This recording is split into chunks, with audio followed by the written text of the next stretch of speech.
baca hadis Rasulullah SAW bersama-sama. Qala Rasulullah sallallahu alaihi wasallam,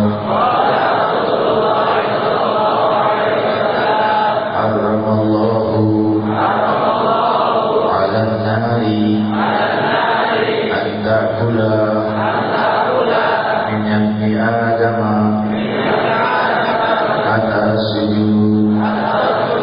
Sadaqah Rasulullah sallallahu alaihi wasallam, hadis sahih riwayat Bukhari.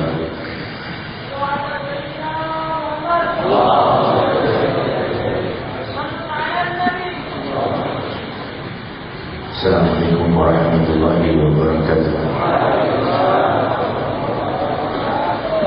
Abdan bi rabbin khassana bi Muhammadin wa amkhadana min zulmatil jahli wal dayajiri.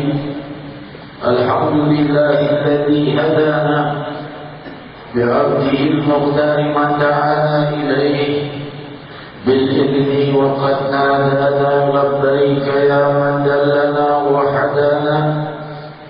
صلى الله وسلم وبارك عليه وعلى آله. الحمد لله الذي جمعنا في هذا الاجتماع.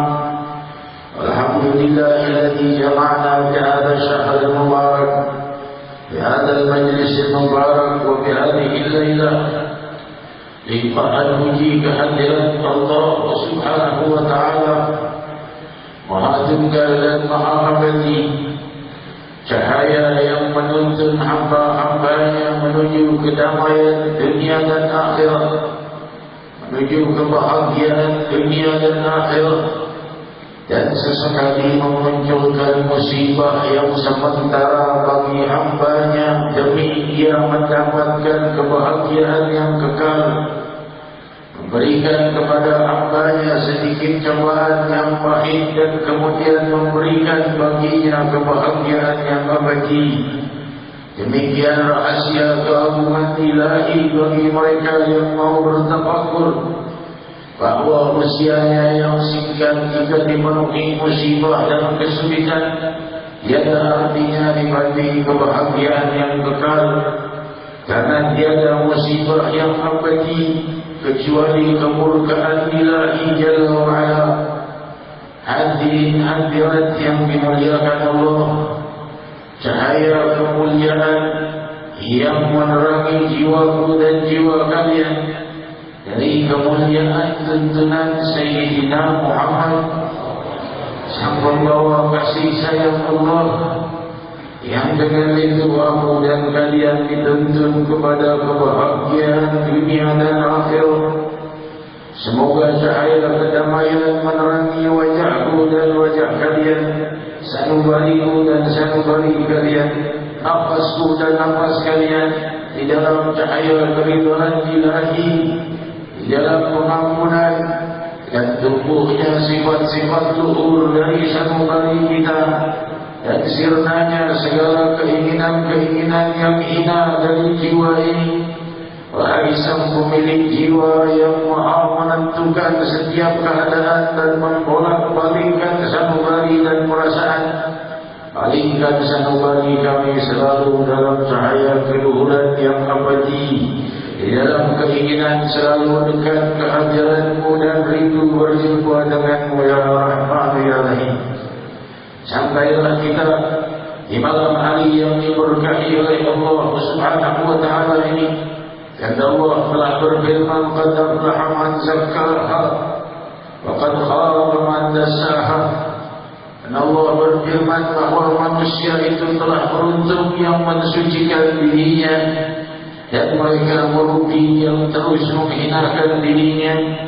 Qad aflaha man tazakka, beruntunglah mereka yang selalu ingin mensucikan dirinya, mensucikan lisannya, mensucikan jiwanya, mensucikan anggota tubuhnya, mensucikan hartanya, mensucikan usia dan setiap nafasnya.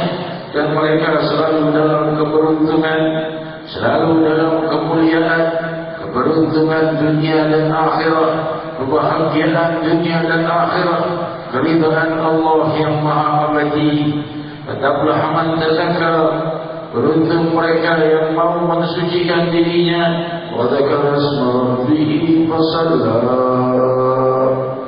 dan mereka menyebut dan mensucikan nama Allah, mensucikan nama Tuhannya, mensucikan nama yang menciptakannya, yang maha berjasa kepadanya, yang memberinya seluruh kenikmatan yang tidak bisa diberikan oleh makhluk satu sama lain. Kenikmatan panca indera, kehidupan, dan semua ini adalah merupakan isyarat kasih sayang Allah memanggil kita untuk mengenal cintanya dan kasih sayangnya kepada kita.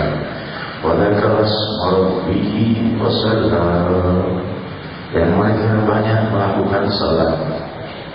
Mereka tunduk kepada Allah. Mereka tahu salat adalah penghadapan kehadiran Allah.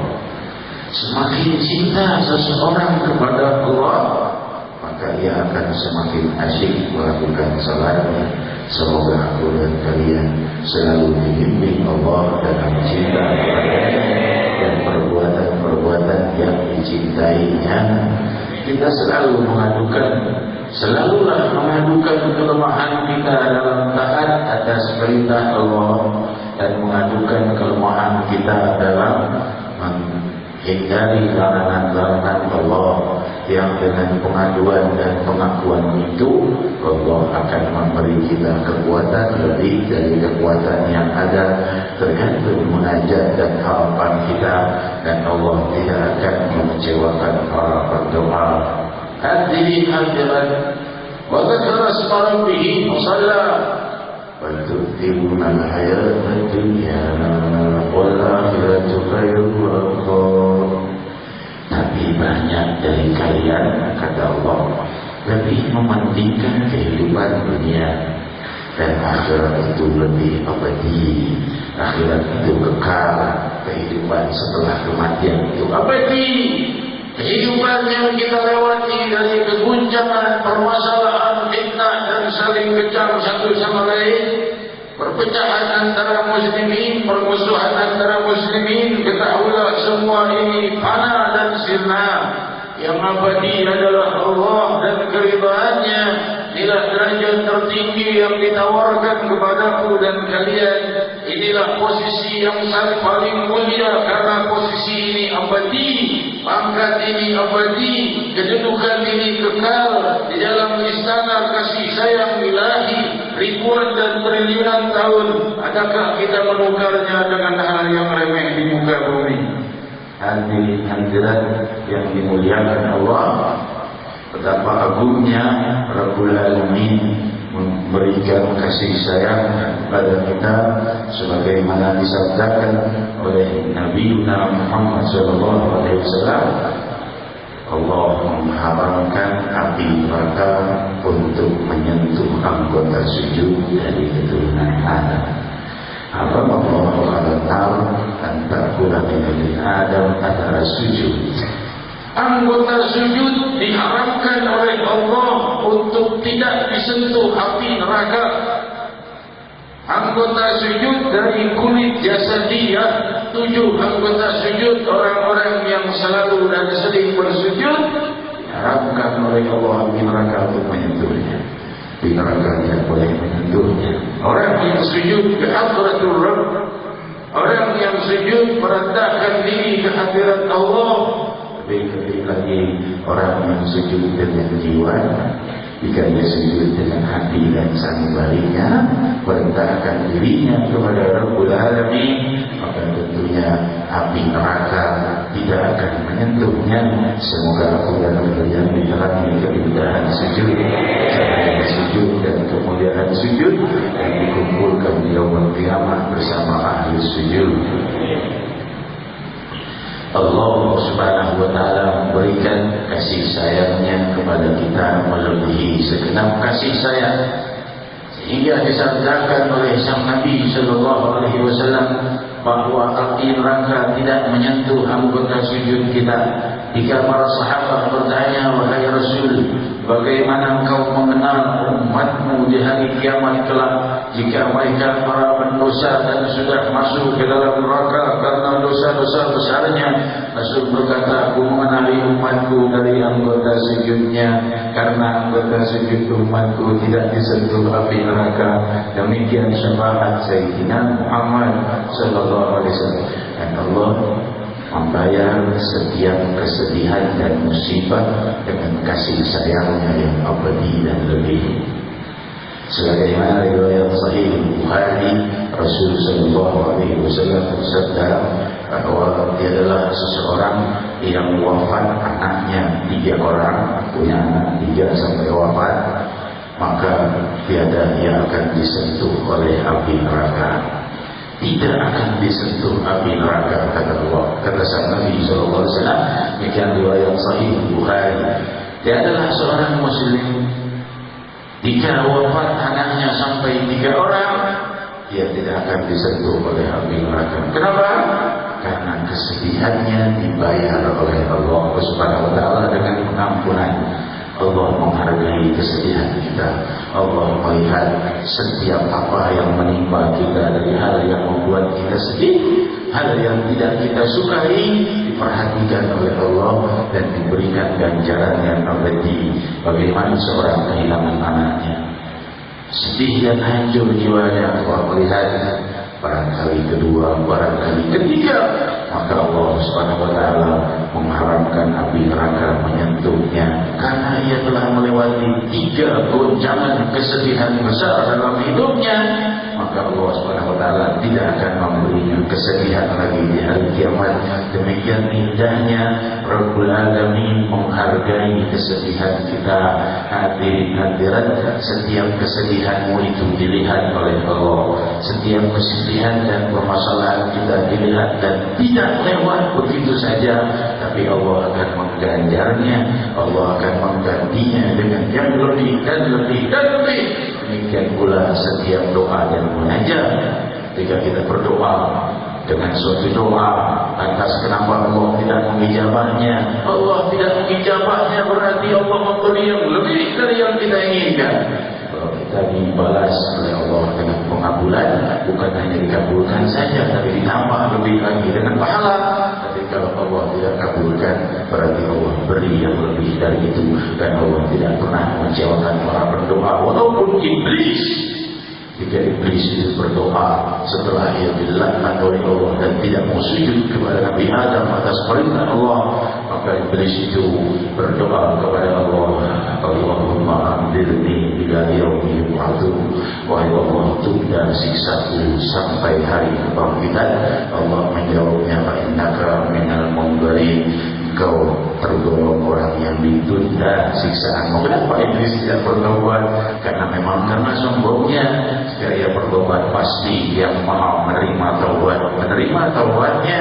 Namun iblis hanya minta ditunda siksa. Allah kabulkan doanya. Jangan putus asa atas setiap doa. Setiap doa pasti dijawab oleh Allah. Dan jika Allah tidak menjawabnya, berarti Allah memberi yang lebih dari doa dan munajat kita. Dan tidak ada yang lebih berhak untuk lebih dipercaya melebihi Allah, untuk lebih bersangka baik. Kau bisa bersangka baik pada teman dan saudaramu, sungguh yang lebih baik pantas untuk kita bersangka baik adalah Allah, karena memang Dialah yang maha baik. Hadirin hadirat yang dimuliakan Allah, diriwayatkan dalam Sahih Bukhari ketika salah seorang sahabat datang ke tempat Rasul sallallahu alaihi wasallam. Tamu sang Nabi datang dari jauh. Rasul sallallahu alaihi wasallam berkata kepada istrinya, apa yang kita punya untuk disuguhkan kepada para tamu? Maka dari Rasul sallallahu istrinya berkata, tidak ada apa-apa, kebetulan yang ada cuma air saja. Maka Rasul berkata, siapa yang memuliakan tamuku ini untuk menjamunya? Maka berdirilah salah seorang sahabat dari Ansar, seraya berkata, aku wahai Rasulullah yang membawa tamu ini untuk dijamu makan malam. Sampai ke rumahnya, dia bertanya kepada istrinya, ini tamunya Rasulullah sallallahu alaihi wasallam, kita harus muliakan. Istrinya berkata, kita tidak punya makanan, cuma ada makanan untuk anak kita, kita juga tidak punya makanan. Maka suaminya berkata, kalau gitu tidurkan anak kita, biar tidur. Sudah tidur, nanti baru tamunya kita keluarkan makanan. Istrinya berkata, makanan cuma cukup untuk satu orang, bagaimana tamu makan sendiri, kita tidak makan? Suaminya berkata, kalau gitu saat hampir nanti waktunya makan malam, kau pura-pura membetulkan lampu, padamkan lampu berita itu. Jadi nanti makanan ditaruh di hadapan tamu, makanan yang ada makanannya. Kita duduk, tidak ada perlu ada makanannya, taruh piring saja. Tamu taruhnya makan bersama, tapi ternyata dia sendiri yang makan karena makanan hanya untuk satu orang. Perbuatan seperti ini, jika mereka berbuat itu pagi harinya, maka Rasulullah SAW memanggil sahabat itu, kau telah membuat Allah Subhanahu Wa Taala takjub atas perbuatanmu, sehingga Allah menurunkan firman-Nya, wa yu'thiruna 'ala anfusihim walau kana bihim khasasah. Mereka itu terus berkorban dan mengorbankan apa yang mereka miliki walaupun mereka dalam kesulitan. Perbuatan itu perbuatan yang biasa saja seorang yang baik. Tapi kita lihat bagaimana Allah mengguncangkan kejadian itu dengan turunnya ayat. Dari mana turunnya ayat ini bisa terjadi? Siapapun bisa untuk memuliakan tamunya, bahkan lebih dari itu. Tapi apa rahasia daripada kemuliaan ini?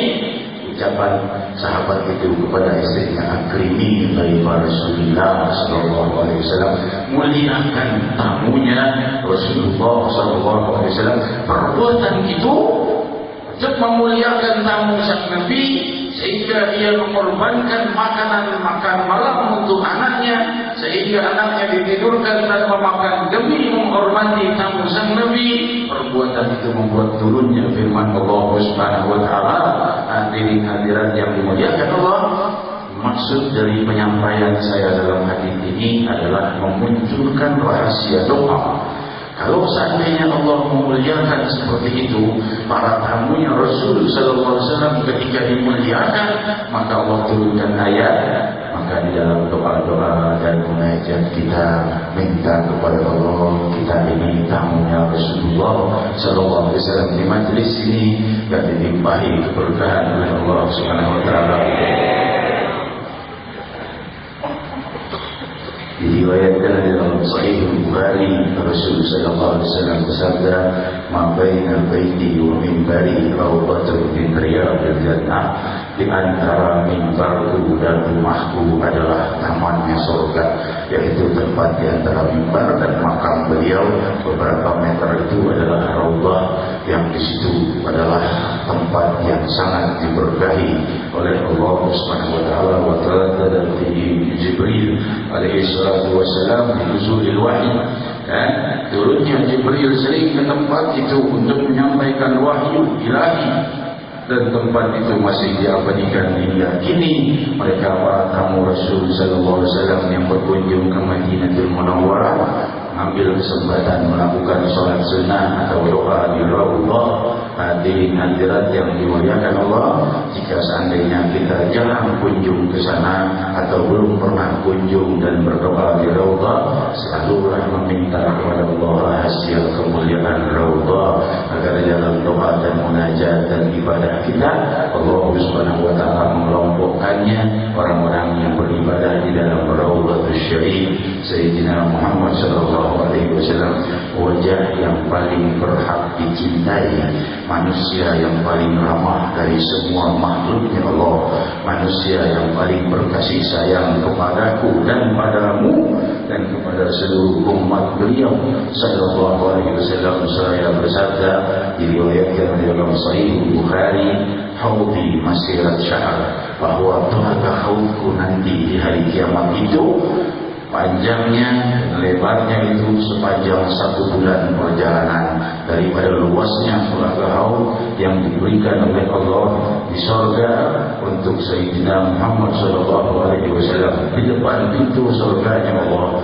Seraya bersabda, wa ma'ruhu abyadu minal laban wa rihu atyyabu minal misik wa kanizuhu kanujumis sama wala ahadun yashrabu minha wala yatma'u abadahu, kama qala para Rasul sallallahu alaihi wasallam bersabda, telaga haudku itu luasnya seperti 1 bulan perjalanan, airnya lebih putih dan bening daripada susu dan wanginya lebih wangi dari misik, dan banyak cangkir-cangkirnya melebihi bintang di langit, dan barang siapa yang minum darinya maka ia tidak akan pernah haus selama-lamanya. Kalau seandainya minum dari telaga haud saja tidak akan pernah haus selama-lamanya, betapa banyak mereka yang merasakan cahaya iman, cinta kepada sahibul haud Sayyidina Muhammad sallallahu alaihi wasallam, mencintai yang Allah berikan padanya telaga haud Nabi kita Muhammad sallallahu alaihi wasallam. Kalau minum dari telaga haud saja tidak haus selama-lamanya sekali minum itu, bagaimana jiwa yang mencintai Sayyidina Muhammad sallallahu alaihi wasallam. Saya bersabda, diriwayatkan dalam Sahih Bukhari, ana faratukum alal haud, aku menunggu kalian di telaga haud. Ucapan ini disampaikan untuk seluruh umat beliau, bahwa ada satu manusia yang akan menolong mereka dari segala dosa-dosa dengan syafaat, yang meminta kepada Allah agar selamatnya mereka dari api neraka. Saya bersabda, ana faratukum alal haud, aku menunggu kalian di telaga haud. Hadirin hadirat yang dimuliakan Allah, dan saya bersabda sebagaimana riwayat Sahihul Bukhari, yakhrujuna minan nar bisyafa'ah ka'annahum sa'arir, bahwa kaum umat pendosa itu keluar dari api neraka dengan syafaat. Mereka keluar bagaikan puluhan ribu serangga yang keluar dari suatu lubang besar, ka'annahum sa'arir, puluhan ribu manusia pendosa dimuntahkan oleh api neraka karena doa Sayyidina Nabi Muhammad sallallahu alaihi wasallam. Ketika kedua telapak tangan itu terangkat ke ke hadirat Allah, memintakan pembebasan dari para pendosa, maka keluarlah ratusan ribu pendosa dimuntahkan oleh api neraka dari doa Muhammad Rasulullah. Hadirin hadirat yang dimuliakan Allah, waktu itu akan sampai padaku dan pada kalian. Kejadian itu akan kamu saksikan dan akan kusaksikan dan akan dilihat oleh seluruh keturunan Adam. Kita bermunajat kepada Rabbul Alamin. Wahai Allah yang telah mengelompokkan kami dalam kelompok Nabi Muhammad sallallahu alaihi wasallam, pastikan kami termasuk orang yang didoakan sang Nabi, mendapatkan syafaat sang Nabi. Ya Rahman akrim dhaif Rasulillah. Wahai Allah, muliakan para tamu Rasulullah ini, puluhan ribu muslimin muslimat, berikan mereka kebahagiaan dunia dan akhirat, singkirkan dari segala musibah, singkirkan dari kesulitan, dan juga seluruh muslimin muslimat di barat dan timur. Lebih percepatlah kemunculan, kemuliaan dan kemakmuran di negeri muslimin terbesar di muka bumi ini. Ya Rahman Ya Rahim. Perkumpulan muslimin muslimat yang berkumpul para pemuda, para pemudi, bersalawat, berzikir, bertaubat kepada Allah di majlis mulia ini, semoga menjadi berlian yang menyenangkan hati sang Nabi. Ya Rahman Ya Rahim, Ya Dzal Jalali wal Ikram, Ya Dzal Jalali wal Inam. Muliakan kami dengan cinta kepadamu, dengan rindu kepadamu, wahai Allah. Pastikan kami jumpa dengan sang Nabi di yaumul qiyamah. Pastikan kami bertemu kepada beliau di surga Firdaus. Pastikan nama kami termasuk pada mereka yang diberikan syafaat. Pastikan kami wafat dalam keadaan nahnu sujud, orang yang mencintai sujud. Pastikan jiwa kami terang benderang dengan cahaya sujud. Pastikan nafas kami selalu bercahaya dengan tauhid. Pastikan hari-hari kami dipenuhi istighfar. Ya Rahman Ya Rahim, beri kami segala sifat-sifat yang mulia dan luhur. Cabut dari kami segala keinginan untuk berbuat dosa. Faqulu jami'an Ya Allah, Ya Allah, Ya Allah, Ya Allah, Ya Allah, Ya Allah, Ya Allah, Ya Allah, Ya Allah,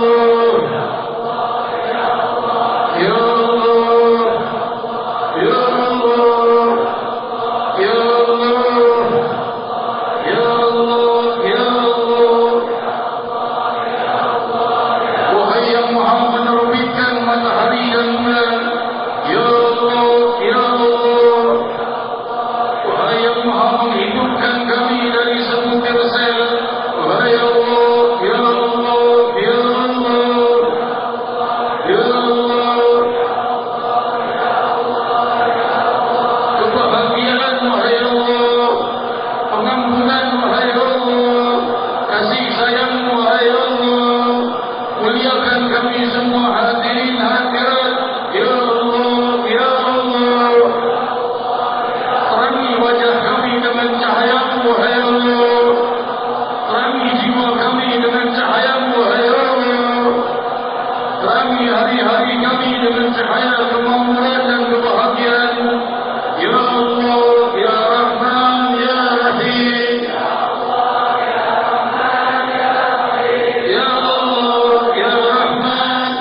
insyaallah taala minal aminin. Hadirin hadirat yang dimuliakan Allah, sekembalinya saya dari Madinatul Munawwarah yang di kota Madinah, saya telah menyampaikan salam rindu kita kepada Nabi kita Muhammad SAW. Dan sekembalinya dari Madinah, saya tempat transit di sana selama 1 hari 1 malam, dan saya berkunjung kepada guru mulia Da'i Allah Al-Muslim Al-Habib Umar bin Habib, dan beliau mewasiatkan kepada kita untuk tetap tenang dan tidak terpengaruh dengan keadaan yang berusaha mengacau keadaan muslimin dan memecah belah muslimin, dan tenang dengan apa-apa yang telah diberikan oleh Allah Subhanahu wa taala. Dan beliau juga menyampaikan salam rindu kepada kita jamaah semua dan kepada para ulama, para baik. Beliau juga menyampaikan salam ta'zim dan rindunya dan doa beliau agar Allah Subhanahu wa taala segera memakmurkan seluruh wilayah Indonesia dengan dakwah dan memunculkan dan memakmurkan seluruh dakwah di wilayah dan seluruh negeri muslimin muslimat. Dan semoga Allah Subhanahu wa taala selalu menyatukan kita dalam kemuliaan ini dan menjadikan perjuangan dan hari-hari kita selalu membawa cahaya keridhaan dan keberkahan bagi kita. Kita mendoakan seluruh muslimin muslimat dan juga bersama-sama kita berdoa dengan juga sejahtera ini. Ya Rabbal Alamin, ridhal muslimin, ya Allah selamatkan seluruh muslimin muslimat di muka bumi. Dan juga kita berdoa agar muncul pemimpin yang terbaik bagi kita, yang menindas kezaliman, pemimpin yang membela kelemahan, pemimpin yang mencintai para salihin. Siapapun yang menjadi pemimpin, doa kita dan munajat kita untuk maslahat muslimin muslimat dan pemimpin yang baik. Fadhal masyhur. Ya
شهد لي بافتقاري مولى فلهذا